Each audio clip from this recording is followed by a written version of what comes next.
Here are the guidelines for preparing a good CV. Let's begin. Now, why is it necessary to make a unique CV? The job market continues to remain highly competitive for candidates, with employers often overwhelmed by the numbers of applications received for every vacancy. In today's tough economic climate, finding a new job is onerous for most, but fine tuning your CV can help secure the next step, which is a job interview. Now, to begin with, here are 10 golden rules for writing a CV by the woman who knows the best. Here you can see presentation is the first. Don't format your CV in a way that will distract from the content or confuse the readers. Keep it simple and consistent throughout. A garishly designed CV may stand out and grab the recruiter's attention, but this could be for the wrong reasons. Number two being the length of the CV. Try to keep your CV to two sides of A4 page, as any more is unlikely to be read. Recruiters simply don't have the time, so please try to keep your CV short, simple, and concise.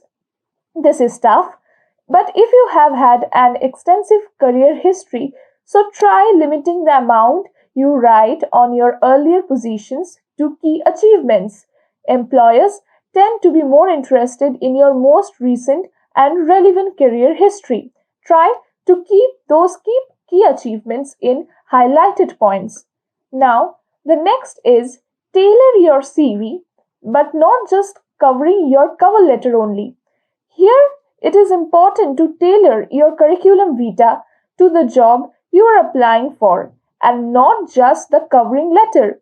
To do this, we'll thoroughly read the job description and understand what the recruiter is looking for in terms of competencies, skills, and experience. Where you have the necessary attributes, make sure you include examples of them on your CV. If you have skill gaps, then make the most of the skills you do have and adapt them as best you can for the position you are applying for.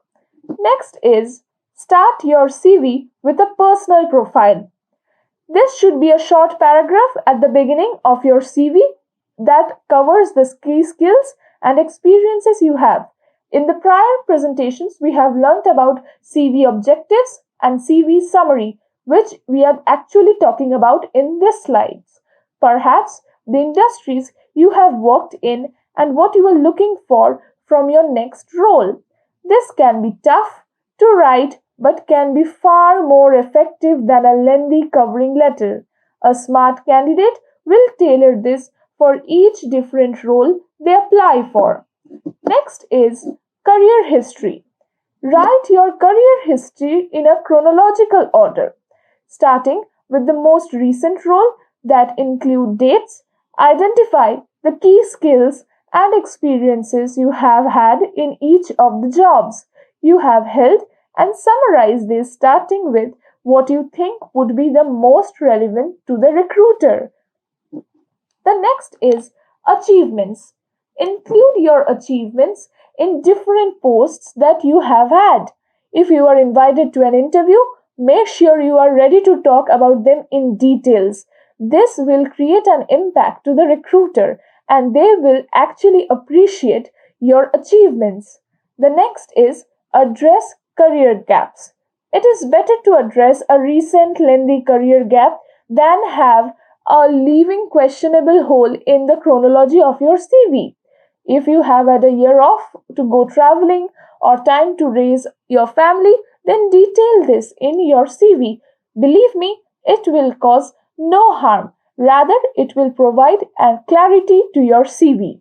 The next is hobbies and interest. If you want to include a section on hobbies and interest, then include things that might differentiate you in a positive light from the applications.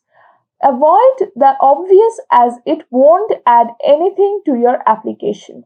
The next point is references. While you don't have to include this with your CV, it is good to make it clear at the bottom of your CV that references are available upon request. Have at least two referees who would be prepared to give you a reference if required, ideally in a professional capacity. And last but not the least, rather one of the most important points is don't forget to run a spell check. Remember, it is very important as it may cause a great impact to the recruiter. Hope this helps. Thank you.